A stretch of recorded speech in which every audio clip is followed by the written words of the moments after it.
दोस्तों आज हम आपको एक ऐसी वीडियो देने जा रहे हैं जो ना सिर्फ हमारे चैनल पर पहली बार अपलोड होने जा रही है, बल्कि ये एक वीडियो आपके वर्कआउट से रिलेटेड हर एक एक्सक्यूज को खत्म कर देगी। ये वीडियो खास उन लोगों के लिए है जो ये कहते हैं कि उनके पास शरीर के वर्कआउट के लिए समय नहीं है। तो ये 7 minute no dumbbell drop out challenge आपके लिए मास्टरपीस साबित होने वाला है। चैलेंज सिंपल है, 7 मिनट तक 2 डंबल्स के साथ वर्कआउट करना है, लेकिन एक शर्त है, 7 मिनट तक हम डंबल्स को नीचे नहीं रख सकते। इसका मतलब है कि हमें 7 मिनट तक रुकना नहीं है, हमें लगातार एक्सरसाइज करनी है 7 मिनट तक। अगर आपके पास डंबल्स नहीं है तो आप ईंटों का इस्तेमाल भी कर सकते हो, बस आपका इरादा मजबूत होना चाहिए। बाकी ये चैलेंज आपको आसान लगेगा।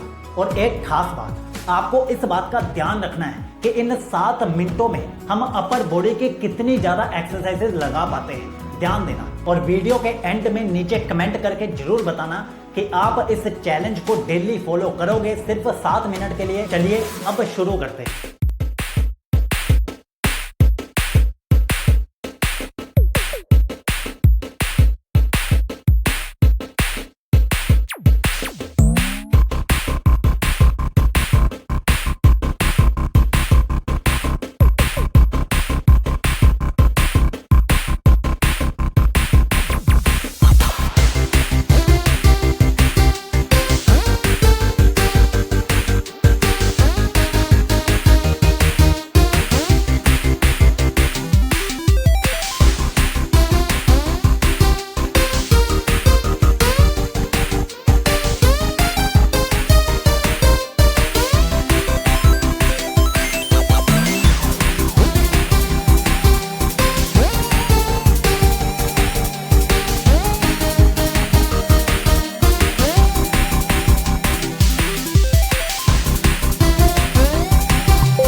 तो अब तुम इस वीडियो को सेव करके रख लो, क्योंकि ये चैलेंज तुम्हें डेली फॉलो करना है। रोज आना, रिपीट करना और देखना बॉडी के साथ साथ तुम्हारा माइंडसेट भी कैसे स्ट्रांग होता है। और कमेंट में जरूर बताओ, क्या तुम इस चैलेंज को डेली फॉलो करने के लिए तैयार हो? नीचे सिर्फ यस लिखकर बता देना। और वीडियो को एक लाइक और चैनल को सब्सक्राइब जरूर कर लेना, क्योंकि ऐसी ही मास्टरपीस सेल्फ इंप्रूवमेंट की वीडियोस हम अपलोड करते रहेंगे और क्वालिटी को हर नई वीडियो के साथ बेहतर बनाते रहेंगे। तो चलिए मिलते हैं अब नेक्स्ट वीडियो में। तब तक के लिए वीडियो को सेव कर लो, चैलेंज को रिपीट करो, नीचे कमेंट ड्रॉप करो और अपना बेस्ट वर्जन बनते रहो। जिंदगी में आगे बढ़ते रहो। सीकलॉजी आपके साथ है।